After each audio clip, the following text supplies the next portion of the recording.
Okay, hello everybody. A little bit different. Welcome to Saturday. And just taking a break from the regular models and occlusion rims and mountings and setups and trimmings and polishing. And I got this picture here is the Harley Davidson 2008 Crossbones. It's basically a softail for you Harley Davidson drivers. I don't own this, but my dear brother does, and he decides at Christmas to put these auxiliary lamps on his bike. I guess it's parked for the winter, being the cold weather upon us. So he's putting these auxiliary lights on his Harley Davidson.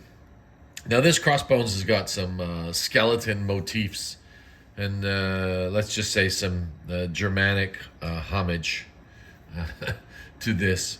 So these lenses he's taken out and he's put on these lenses here. And naturally this comes into my dental box and says, can you put some denture teeth on this lens cap cover?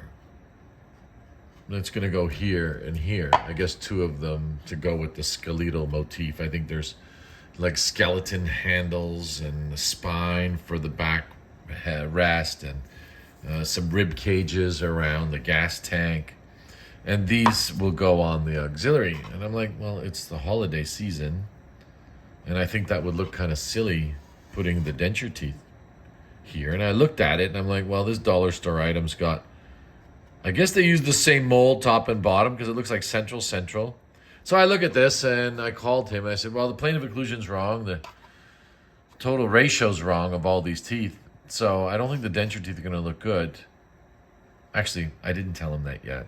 I was just telling that to myself in my inside conversation. So what I've done is I've decided to wax up a grill. And I thought that would look good being all chromed out Harley. Orange County choppers, eat your heart out, boys. This is going to be awesome. So I took a silicone duplicate of this. I think I have it around here somewhere. Here we go. And good thing I did, because I know when I give him this one for the holidays, for Christmas, he'll say, well, I've got two lights. So I'm going to say, well, here's your silicone duplicate, knock yourself out. Because I'm busy.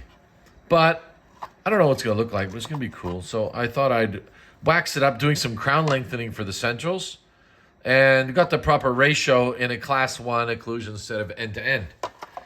Sounds silly, but it's Saturday. And Saturday, all kinds of things around the desk I need to clean up. In Exhibit A, wife's glasses had broken, my sweetheart.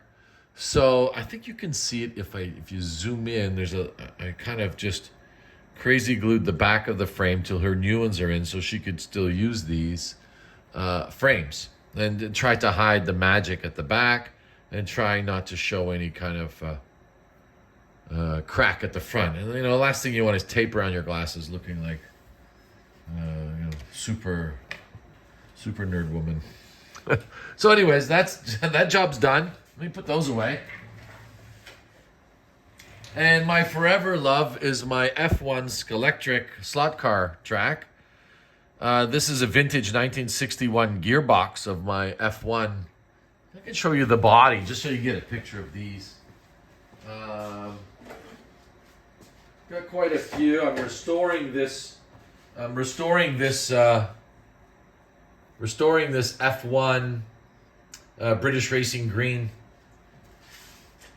F1 car. But, it was all broken, and I had to put a new motor.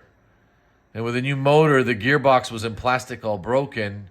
So I had put it all back together and waxed it. As you can see, this is a cast gearbox. But the gearbox in the chromium cobalt alloy was a little too strong for the bronze motor pin here. I fused these together with some cold weld and a little laser weld on this side. But the brass pin versus the chrome pin, as you can see, it slips. Well, you know what? I guess that would be like a regular Ford transmission. Sorry, Ford. But you can see now, I put this back together, and after 3 laps, totally burnt out the small gear here from the chromium cobalt one. But you can see the detail in our casting. Maybe. Let's just zoom up a little bit. In our Crown and Bridge investment. Actually, I used a chromium cobalt fine investment for this. And you can see the teeth came out absolutely perfect.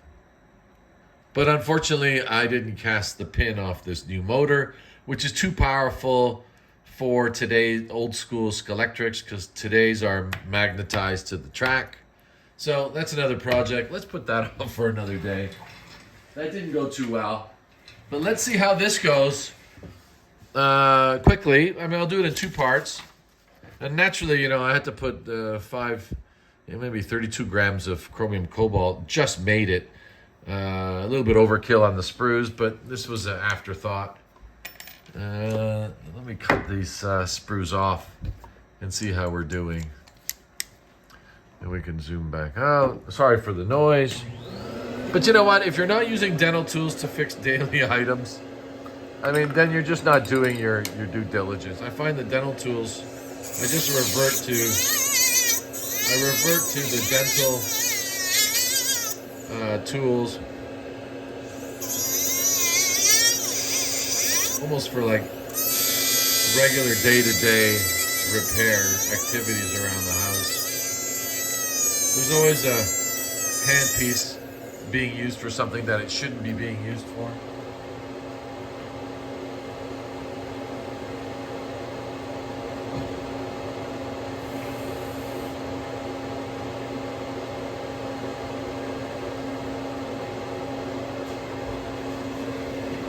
Some sloppy spruing. Just went to get some water to cool it off. We don't need to brand ourselves with this. Now, normally I would use the high-speed lathe, but then I'd have to move the camera. But I think I'm arrogant enough to manage this without breaking the disc.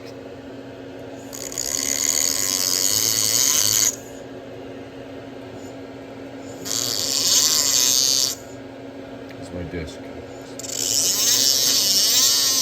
Thinner one would have helped.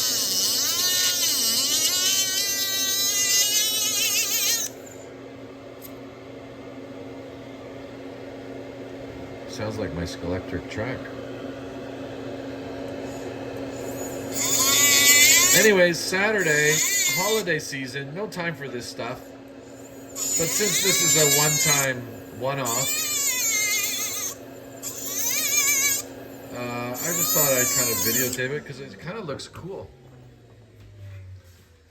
And it looks like we've got a little bit of a storm.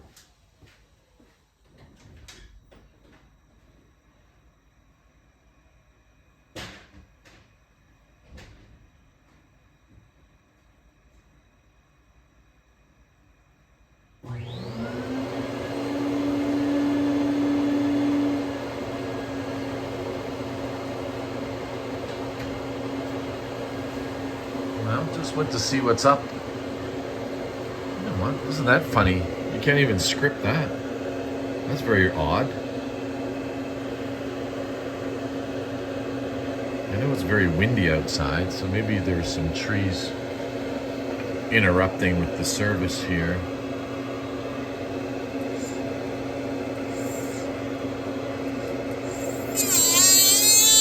Yeah, high speed would have been a little more effective.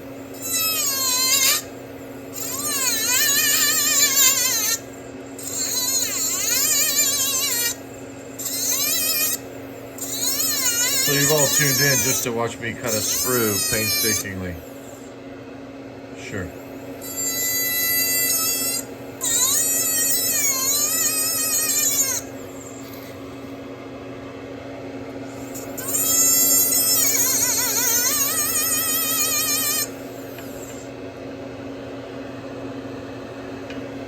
So I haven't quite figured out how I'm going to adhere this to the